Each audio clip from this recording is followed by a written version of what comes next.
Sani lives in a small village called Ajina with his beautiful wife Ako. They have a beautiful daughter. Her name is Zuri. Sani lacks nothing. He is a wealthy cocoa farmer with a very large cocoa farm. He has many laborers that work in his cocoa farm. Sani is also a well-known wrestler. His wrestling prowess rings bell in the ears and hearts of the villagers and beyond. He was so strong that other contestants avoided him during wrestling contests because after fighting him, it will take you days in the local orthopedic to recover. Many believe his strength is not ordinary. Sani loves music so much. After the day's work, he would go out to relax with friends in the village local bar, where Ayola, the village musician, would perform for the customers and will most times spend hours singing Sani's praise.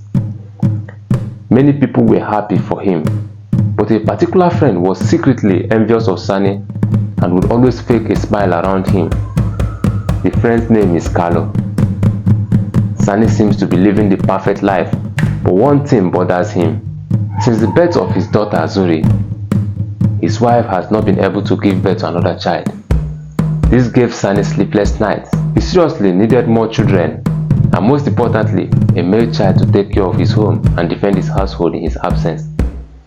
Some friends advised him to consider taking another wife, but he would not.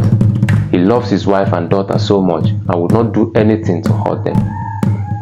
Playing with his daughter, he remembered the circumstances that surrounded her birth. Sani's wife had multiple miscarriages after their marriage. At a point, it seems she was not going to have a child. Sani went with offering to the village shrine for prayers and to seek favor. The priest told him he will have a child, the child will be special, and on no condition should her home be broken. Sani swore to keep his home together at all costs. A few months later, Zuri was born. Remembering this always, Sani knows that the idea of a second wife was not possible. One day, as usual, he went to relax in the bar. After work, he had so much drinks. And while Ayola played and sang his praise, Sani stood up and proclaimed, "I am the greatest in Ajina. I have conquered both men and wealth. Who thinks he is greater? Come forth and share a drink with the great Sani." His words angered Carlo and he replied him, "Any great man without a successor is a walking empty vessel. You, Sani, have sacrificed your wife's womb for strength and wealth, and you dare speak before men with integrity." This caused a serious fight between them and they were separated. Carlo's system started plotting on ways to humiliate Sani the more. Zuri grew into a beautiful girl, possessing the beauty of her mother and the strength of her father. She would always be seen in the company of boys. When other girls play games and dance, Zuri would be with her boys in the bush hunting. She is also a good fighter and gets angry easily. On a particular occasion, Zuri had beaten up a boy for tampering with her trap and making her lose her bushmeat. On another occasion, she fought in the marketplace and destroyed a lot of goods. Zuri once jumped from a tall orange tree when she was caught trying to steal her neighbor's orange. She caused a lot of troubles for her parents. Her parents would caution and discipline her, but the next minute, she is in another trouble. Even though Zuri have her bad characters, she loves her family so much and would defend them at any point. She also helps out in the family's cocoa farm. One day, a dead body was found beside Ajina River. A fisherman had come from Nandi, a neighboring village, to fish in Ajina River. He was attacked by hoodlums and he engaged them in a fight. They beat him mercilessly and later killed him. Now the people were bitter and demanded for the killers of their kinsman, or else there will be war. The king of Ajina called an emergency meeting and deliberated with the elders. He decided to send 3 men to Nandi on a peace talk and to assure Nandi people of their commitment in finding the killers of their kinsman. He sent Sani and 2 other men on this mission. On their way to Nandi, Sani and his men were ambushed and Sani was murdered in his cold blood. All this did not happen by accident. It was a plot by Carlo, who connived with the greedy king of Ajina to eliminate Sani so they could take over his wealth, as there was no male child to pose a threat to them. The two deaths caused serious rifts between the two villages as they accused each other of being responsible for the death of their kinsman. As days went by, the dust settled and people went back to their normal lives. Zuri's mother was heartbroken. She would always sit and cry out her heart. This made Zuri more bitter, and she hated Nande people. She thought they were responsible for the death of her beloved father. She swore to deal with any person from Nande that happened to cross her path. Zuri took charge of her father's cocoa farm. She worked so hard, but would easily get angry and shout at both workers and customers. But even at that, the cocoa farm kept growing. The presence of Zuri in the cocoa farm posed a serious threat to Carlo's plan. He had thought that Zuri would not display such strength and responsibility in the farm. Now he needed to do something, else his wish to take over the farm would be mere dreams. Zuri went to the stream to fetch water. He met two maidens from Nande. They were washing their clothes. Zuri threatened them and accused them of killing her father. She attacked one of the maidens and forced her to drink a lot of water from the stream. The king of Ajina heard about this.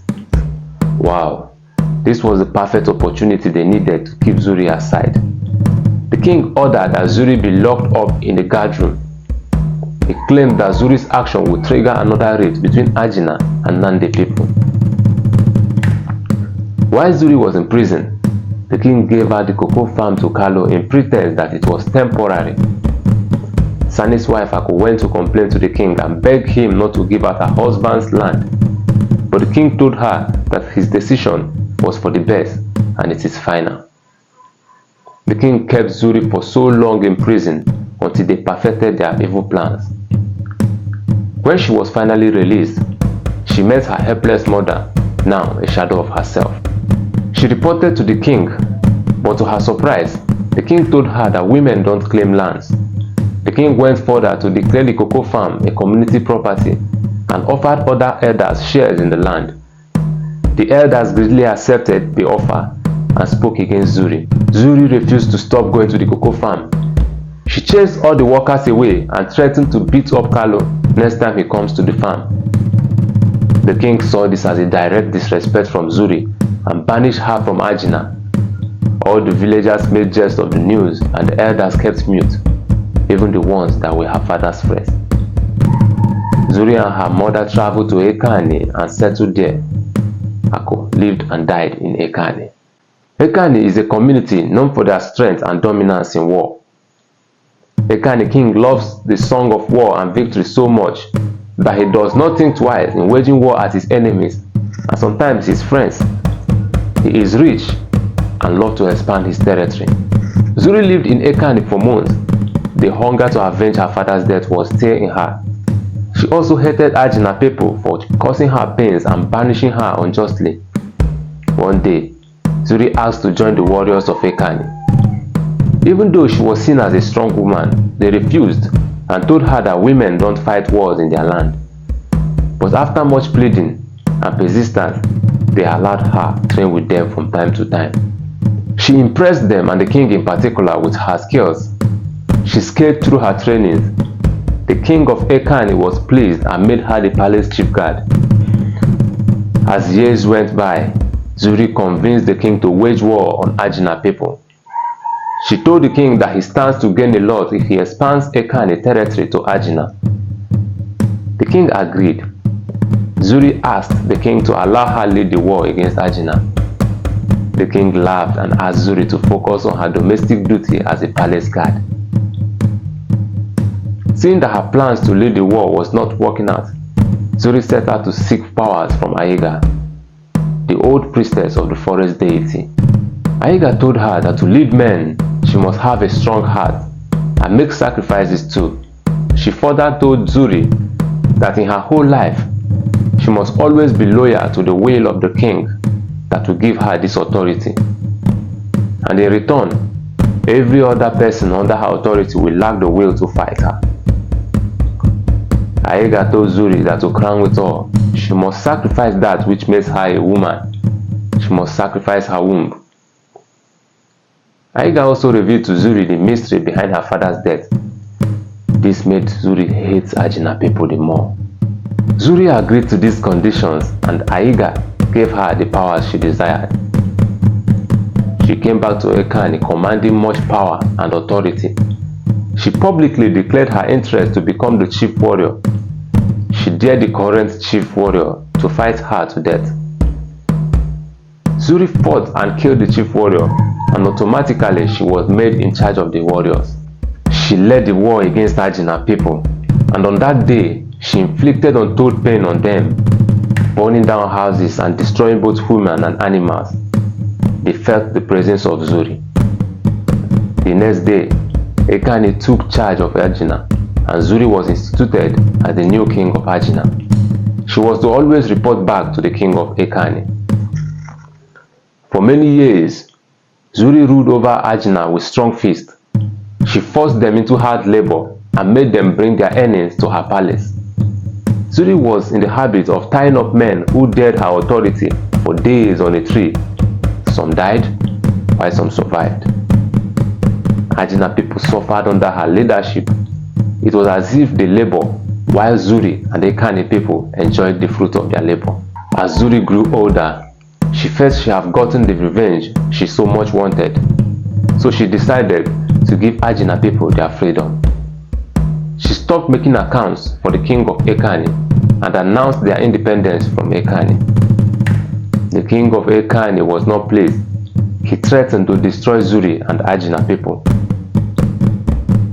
Zuri knew that so far she continues to be king, Ajina people will lack the will to fight. So she resigned from her position and went into exile. Ajina fought for their freedom and got it back. Zuri lived a lonely life and died in exile. My name is Thank God, and this is SY Times.